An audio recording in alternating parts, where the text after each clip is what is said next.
Bueno, un cordial saludo para todos y para todas. Queremos aprovechar este video para compartir con ustedes un tema, ¿sí? Que por estos días, pues, ha tenido mucha trascendencia nacional.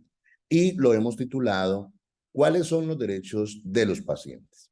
Digamos que este video lo ha motivado situaciones tanto generales como particulares.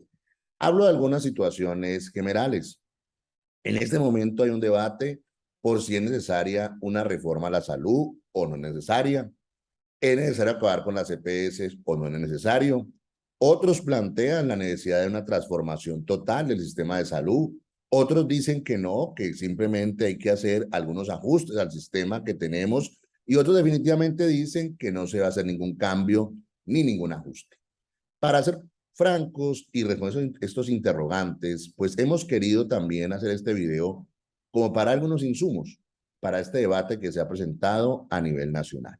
Sin embargo, también este video lo han motivado situaciones particulares, sobre todo porque, para los que pronto no lo saben, yo vivo en un municipio en Cundinamarca que se llama Cota, y es un municipio que, pues para nosotros ha sido de gran bendición, pero tiene una particularidad, no tiene hospital, tiene un centro de salud. ¿Eso qué quiere decir? Inclusive es un centro de salud que ni siquiera es de Cota, es adscrito a la ciudad de Chía. ¿Y eso por qué se los comparto? Porque cuando hay una situación personal de necesidad de atención en salud, de una situación ni siquiera grave, de cualquier situación, por regla general no podemos recibir un servicio en la ciudad de Cota. Nos toca o Chía o Bogotá. O de otro lado también se ha presentado una situación particular con una persona muy cercana que aprecio mucho. Y los que no lo conocen, yo soy de Tuluá Valle. Y era necesario que esta persona hiciera un cateterismo en la ciudad de Tuluá. Pero en Tuluá no es posible hacer ese cateterismo. Debía hacerse o en la ciudad de Buga, o en la ciudad de Palmira, o en la ciudad de Cali. Y como estaba en la ciudad de Tuluá, pues para poder que lo trasladen a una de esas ciudades, se requiere una autorización de parte de la EPS para hacer ese traslado. Entonces, estas situaciones generales y particulares han motivado a hacer este video y sobre todo empezar con una entrega de muchas que seguramente tocaremos en este punto. Y es lo que quiero mencionar en este video. ¿Cuáles son los derechos de los pacientes? Pero ojo con esto. Quiero indicar y quiero presentar cuáles son los derechos de los pacientes en el sistema actual, con las reglas actuales, con las normas actuales. Sobre todo porque, y me lo han escuchado en muchos videos, yo considero que a veces en Colombia el problema no son las normas. Tenemos muchas normas. El problema es la parte práctica o si se cumplen o no se cumplen esas normas.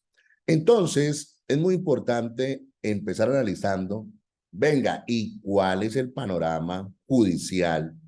Es decir, ¿cuál es el panorama de las tutelas en este tema tan importante que tenemos? Sí, porque eso es una realidad y es, ¿cuál es el panorama de las tutelas en materia de salud en Colombia?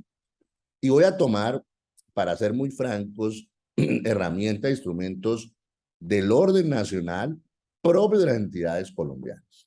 En primer lugar, hay un informe anual de tutelas que hizo en el año 2020 el Ministerio de Salud y la Protección Social. Y este Ministerio de Salud indicó claramente cuáles eran los principales problemas jurídicos que se tenían en materia de acción de tutela. Y identificaron muchos problemas, pero quiero mencionar los más relevantes. El primer problema que identificaron es que en ocasiones a la gente se le niegan los servicios o se le niega el derecho a la salud, a pesar de que ese servicio se encuentra incluido en el plan obligatorio de salud. Y uno de los temas que plantean en ese informe, que es el motivo más recurrente para que se desconozca ese derecho a la salud, es que el médico tratante no ha ordenado ese procedimiento o esa actividad que se requiere a través del aplicativo MiPres. Ese es un primer problema. Y hay otro problema que han identificado como el problema número 9, que es el problema que en la práctica más se presenta vía judicial, que es lo que denomina el Ministerio de Salud Social la falta de oportunidad.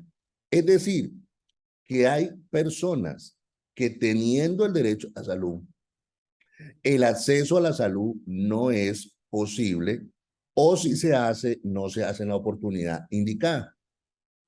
En ese mismo informe se indica, venga, ¿y cuáles son las causales relacionadas con este problema que se está presentando? Entonces son varias. Primero, hay postergación en el agendamiento con médicos especialistas. Segundo, hay postergación para la práctica de procedimientos médicos a pesar de que han sido autorizados por la EPS.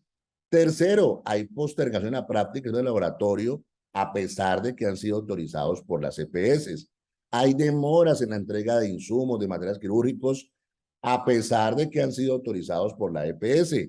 Hay demoras también en la entrega de insumos, dispositivos, materiales que ya están financiados y que a su vez ya están prescritos por el médico tratante. A su vez también otras causas en la falta de oportunidad es que hay demora en el servicio porque no hay un convenio con esa IPS donde la persona requiere el procedimiento, requiere la cirugía. Otro problema también vinculado a la falta de oportunidad es demora en la entrega de medicamentos, porque en ocasiones se dice que hay desabastecimiento. Y finalmente, demoras en el suministro de los servicios de tecnologías e insumos que han sido inclusive prescritos por el MIPRES. Entonces, si ustedes revisan ese panorama judicial y revisan este informe del Ministerio de Salud Social del año 2020, uno puede concluir que hay en materia de salud falta de oportunidad. Y causales, pues son muchas e inclusive fueron identificadas por ese ministerio. Otro informe que también quiero mencionar y que es muy importante fue el que hizo en su momento la Defensoría del Pueblo. Y la Defensoría del Pueblo de manera expresa indicó que en Colombia cada 34 segundos se presenta una acción de tutela para reclamar violaciones a los derechos a la salud. Inclusive, se indicó que en el año 2017 se presentaron 607.038 tutelas, de las cuales 207.734 correspondían a salud. Inclusive, este informe que hace la Defensoría del Pueblo es muy importante porque establece que en su gran mayoría las tutelas que las personas presentan por violación al derecho a la salud son tutelas en las cuales las personas tienen el derecho, pero no se les ha entregado y por ese motivo tienen que acudir a esta vía judicial. Inclusive, la Defensoría del Pueblo también indicó que del 100% de las tutelas, el 85% son relacionadas con la salud y son contra las EPS. Y también indicó que era lo que más tutelaban los ciudadanos y ciudadanas colombianos. Pues primero, la negación del servicio, la falta de oportunidad, la falta de citas con especialistas, la falta de entrega de medicamentos, etcétera, etcétera. Entonces, miren, si nosotros revisamos tanto el informe del Ministerio de Salud como el informe de la Defensoría del Pueblo, uno sí puede indicar claramente y de manera contundente que las personas están acudiendo a la vía judicial de la acción de tutela en un gran porcentaje por temas relacionados con la salud y sobre todo con lo que se ha denominado la falta de oportunidad. ¿Eso qué quiere decir? Que la acción de tutela se ha convertido en un mecanismo que utilizan los ciudadanos colombianos y colombianas para poder tener derecho a la salud. En esto no quiero generalizar, pero los datos sí muestran que las personas acuden en un gran número a tutelas para obtener su derecho a la salud. Pero viene lo que, pues a veces para mí es una paradoja. Y uno dice, venga, pero si hay todas esas tutelas, si la gente tiene que tutelar para poder hacer el servicio de la salud, pues ¿qué dice la ley?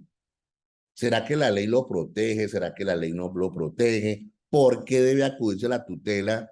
¿Es que no hay leyes? ¿Es que no hay normas?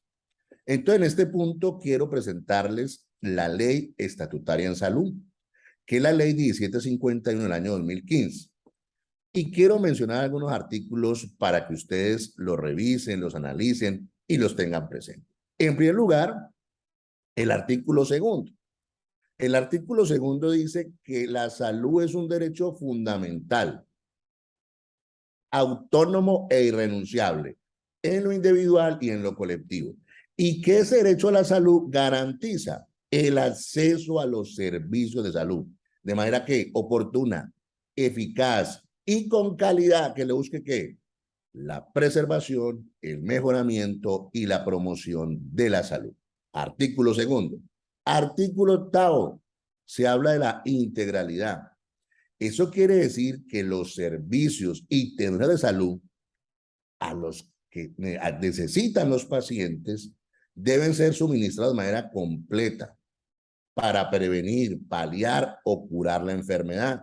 ¿Con independencia de qué? Del origen de la enfermedad, de la condición de la salud, del sistema de provisión, del sistema de financiamiento, etcétera, etcétera. Y un aspecto importante, que esa atención o ese servicio a tecnología no puede fragmentarse, ¿sí? Entonces, si ustedes miran estos artículos iniciales, que son el artículo segundo y el artículo octavo, pues establecen que los pacientes sí gozan de unos derechos y unas garantías en materia de salud. Y miren, el artículo 10 inclusive trae un catálogo de cuáles son los derechos que tienen los pacientes. Y voy a mencionar algunos. Tienen derecho a qué? A acceso a los servicios de manera integral, de manera oportuna, con calidad. Tienen también derecho a recibir atención de urgencias, sin, digamos, cancelar ningún emolumento económico, sin que le pidan ningún documento previo, nada. Tienen también derecho a tener una comunicación plena, permanente, expresa, clara, con el profesional de la salud tratante. Eso es muy importante. El paciente tiene derecho a que le cuenten cuál es su estado de salud. También tiene derecho a que le den una información clara, apropiada, suficiente, para que él pueda, digamos, tomar una decisión de manera informada. Tiene derecho a recibir todas las prestaciones consagradas en la ley. Tiene derecho a recibir un trato digno. Y miren algo muy importante. Tiene derecho también a que se le garantice su intimidad. ¿Eso por qué? Porque los pacientes asisten a una situación a veces compleja, gozan de derechos y gozan de garantías. Miren, algo muy importante. La misma ley dice no pueden recibir tratos crueles, inhumanos, que afecten su dignidad. No los pueden someter a cargas burocráticas ni administrativas. Tienen que agotarse todo el tratamiento para superar la enfermedad. Entonces, si ustedes revisan, ese artículo 10 trae un catálogo grande para esos pacientes. Y finalmente, tenemos inclusive dos artículos. El 14, que habla de la prohibición de negar servicios. ¿Esto qué quiere decir? Que los pacientes gozan del derecho y la garantía a que lo que necesiten no le puede ser negado bajo ningún supuesto, ni administrativo, ni legal, ni de autorización, etcétera, etcétera. Y también, pues la ley dijo, bueno, de todas maneras, a pesar de esos derechos a garantías, pues si no se cumple, ahí está el mecanismo de la acción de tutela. Inclusive, lo que me parece muy importante y es, ¿qué pasa cuando hay un conflicto o una discrepancia frente a si hay que hacerle un procedimiento o el otro? Miren que esta misma ley dice que esas discrepancias o esos conflictos deben ser resueltos por juntas médicas, es decir, que lo que tiene prioridad aquí es el tema médico y el tema científico. Entonces, miren, con este video quise presentarles algunas situaciones muy particulares que yo considero que son importantes para efectos de lo que se está hablando actualmente, de si es necesaria una reforma a la salud o no. Y para eso es muy importante indicar que es clave que también se revisen las decisiones judiciales vía acción de tutela, por qué las personas están presentando tutelas, cuál es el motivo que lo está llevando a eso, y también para efectos de que si hablan de reforma, oigan, pues tengan en cuenta ese punto. Segundo punto, que también es muy importante, hay lugares en el país en el cual las personas no gozan de una atención, ¿sí? ¿Por qué? Porque no hay la posibilidad en esa ciudad ¿sí? De esa atención. Por eso les mencionaba los ejemplos de mi vida personal, que pocas veces lo hago, de que una persona como yo tiene que buscar no una atención en salud en la ciudad de Cota, sino que tiene que ir a Chía o a Bogotá. Pero voy a decirles algo, yo estoy en una situación privilegiada, la situación no lo hago porque es una situación conmigo, sino que pienso mucho en esas personas que viven en mi municipio, que no gozan de esas posibilidades que yo sí tengo y que en muchas ocasiones tienen la posibilidad de ir a otra ciudad para recibir una atención. Tercero, que también lo menciono, yo como tulueño no comprendo ni entiendo por qué una ciudad como la mía no sea posible hacer un cateterismo, porque también pienso en esas personas, no en mí ni en mi familia, porque nosotros tenemos una situación, como digo, privilegiada, pero pienso en esas personas que viven en la ciudad de Tuluá y que ordenan hacerles un cateterismo y los envían a la ciudad de Cali y llevan como nosotros varios días en esa ciudad. Y la pregunta es, ¿cómo hacen las personas de bajos recursos para poder acompañar a sus familiares en una ciudad diferente a donde ellos viven? ¿Cómo hacen para pagar un transporte? ¿Cómo hacen para pagar una alimentación? ¿Cómo hacen para acompañar a ese familiar? Entonces, con este video quiero indicarles también finalmente que como siempre, si ustedes revisan esa ley sobre salud, es una ley que tiene muchas garantías y muchos beneficios para los pacientes. Pero como todo, no quiero tampoco generalizar, pero en algunos casos eso no se cumple. Como cuando hay que hacerle un procedimiento a un paciente y empieza el tema de que falta la autorización de la EPS y hay una familia que está preocupada porque en últimas no se ha recibido esa autorización y hasta que no se recibe autorización no se ordenan los traslados ni tampoco se hacen los procedimientos. Por eso, de manera muy respetuosa, yo sí creo que en materia de salud se requiere un gran debate nacional en el cual participen los diferentes actores, participen las diferentes personas, pero como digo, sin apasionamientos políticos, sino por el contrario, pensando en la salud de los pacientes, pensando en la salud de los colombianos, pensando en la salud de las colombianas. Eso es lo que yo considero y eso es lo que creo que es muy importante para este país. Muchas gracias.